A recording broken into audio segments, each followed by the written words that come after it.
Croix-Ros, dans la Somme, l'homme cultive la terre depuis plus de 2500 ans. Sur ce vaste site occupé de l'âge du bronze au XIe siècle, les archéologues de l'INRAP mettent au jour un témoignage exceptionnel de la vie rurale. Ils travaillent aujourd'hui sur sa partie la plus récente, un village du Haut Moyen-Âge.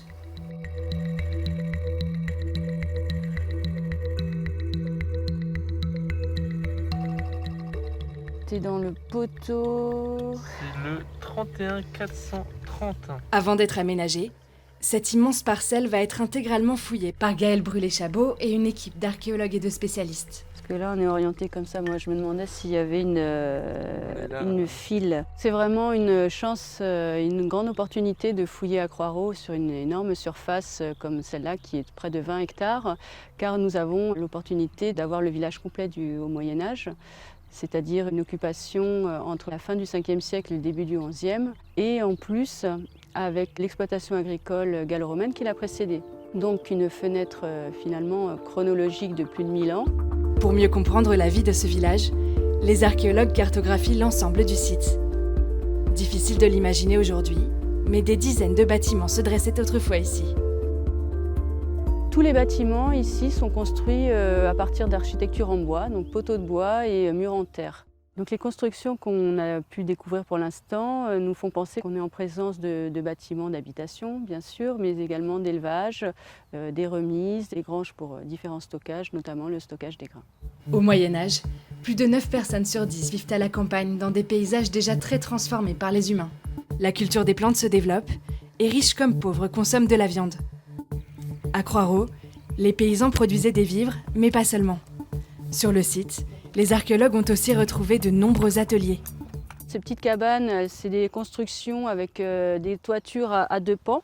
Donc vous avez l'emplacement des deux poteaux qui sont là et en face, avec une toiture sans doute qui descend de part et d'autre. Et à l'intérieur, la personne travaillait devant des métiers à tisser. Et donc elle pouvait travailler à la fois sur cet endroit-là et puis de l'autre côté. Donc elle pouvait avoir deux emplacements de travail. Plusieurs objets prélevés sur le site attestent de cette activité. On a par exemple cette aiguille. On voit bien qu'elle a été façonnée dans un fragment de côte d'animal. Et donc elle a été taillée pour être là, la pointe a été cassée, mais elle a été taillée. Et on a un petit passant, comme le chat d'une aiguille, qui permet donc de mettre le fil et après de faire passer la laine au moment du tissage. L'activité artisanale fait partie intégrante de la vie du village, comme en témoignent ces autres vestiges dans le quartier dit des boulangers. Donc là, on est dans un secteur de four à pain. Nous avons l'entrée du four. Il était creusé complètement en sape dans le limon. Et donc il faut imaginer toute la voûte qui devait être au-dessus et le niveau de circulation du sol qui était un petit peu 1 mètre au-dessus. La structure et la taille de ces fours semblent avoir évolué au fil des siècles. On est devant un très grand four.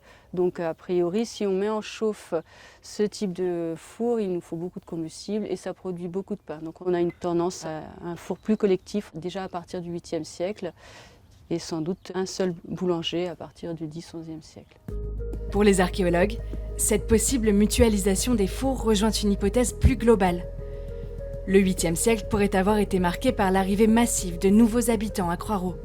Au 8e siècle, on observe une densification de l'habitat, tant par les maisons que par l'artisanat, le nombre de fours à pain. Et on a un peu l'image d'un effet ville nouvelle, donc ce sera vraiment une hypothèse qui sera vérifiée ultérieurement, mais qui pourrait être liée à des changements de réseau de commerce, peut-être à la faveur d'arrivée d'un nouveau seigneur. À proximité du village, les archéologues ont mis au jour un vaste cimetière contenant près de 450 sépultures, fouillé par l'archéo-anthropologue Estelle Pinard.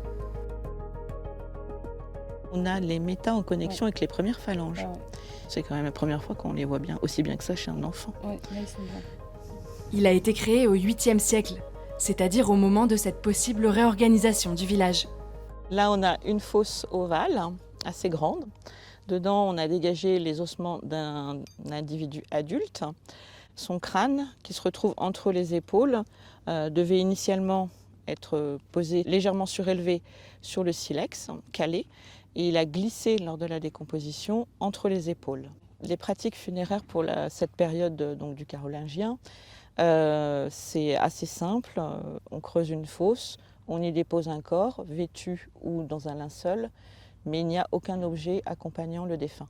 Pas d'offrande et extrêmement peu d'objets personnels. Ce sont des chrétiens, donc on n'arrive avec rien. Ce cimetière va apporter des informations précieuses sur le village de Croireau. Pour comprendre un petit peu la vie du village et quel est le rapport entre les deux, on va faire un petit peu de statistiques paléodémographiques pour essayer de comprendre combien de groupes humains ont vécu sur ce village.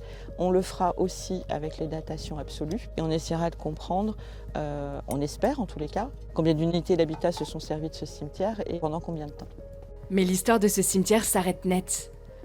Au détour du XIe siècle, il est abandonné, tout comme le village. C'est une observation qu'on a faite sur nombreuses occupations comme ça du début du Moyen-Âge.